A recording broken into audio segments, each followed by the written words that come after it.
Magkahalong saya at lungkot ang naramdaman ng kaanak ni Mary Jane Veloso habang hinihintay siyang lumapag sa NAIA Terminal 3 kanina. Naging mahigpit naman ang seguridad kay Veloso. Si Benji Durango ng PTV sa Balitang Pambansa. Madaling araw pa lang mahigpit na ang seguridad sa arrival area ng NAIA Terminal 3. Maaga rin kasing dumating ang mga kaanak, kaibigan at grupong migrante na sasalubong sana kay Mary Jane Veloso, ang Pinay na nailigtas sa death row sa Indonesia dahil sa umano'y kaso ng illegal na droga. Bitbit ang tarpaulin at mga puting rosas, magkahalong saya at lungkot ang nararamdaman ng mga mahal sa buhay ni Veloso. Umiiyak po kayo, ano po bang nararamdaman? Sobrang saya po. Kasi po, sa loob ng 14 years po ngayon ko lang po makikita yung pamangkin ko. Lahat sila sabik na makita ang kaanak na pinaniniwalaan nilang walang bahid kasalanan. Hindi na nga kami nakakatulog dahil talagang sabik na kami sa aking anak.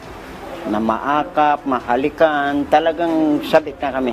Alas 12:30 ng hating gabi lumipad ang Cebu Pacific Flight number 5J760 mula Indonesia. Lumapag naman sa NAIA alas 5:30 ng umaga matapos ang 4.5 oras ng biyahe. Matapos proseso sa immigration, diretso ng exit si Veloso. Naka-face mask, jacket na itim at backpack si Veloso nang dumating habang inaalalayan ng mga tauhan ng NBI. Pagkalabas ng VIP lounge, idiniretso siya sa isang itim na SUV na naghihintay na sa labas ng arrival area. Hindi na nabigyan ng pagkakataon ang kanyang mga mahal sa buhay na makalapit sa kanya. Wala naman po kasalanan. Bakit di nila pinakita sa amin? Nais kasi ng DOJ na sa correctional na gawin ang kanilang pagkikita na maaga rin naman nilang ibinilin sa pamilya. Pero gusto ng pamilya, mahagkan man lang ang kaanak na 14 na taon nang nawalay sa kanila.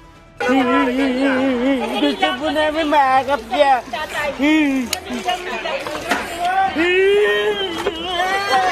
Teka po, may sakit si tatay, sir. Bakap lang po. Hindi na nagtagal pa sa paliparan ng convoy ni Veloso. Kasamang isang doktor, mabilis na inhatid si Veloso sa koreksyonal. Umaasa ang pamilya na ngayong nakauwi na ng bansa si Veloso, mabibigyan na ito ng clemency ng Pangulo bago matapos ang taon. Mula sa PTV, Benji Durango para sa Balitang Pambansa.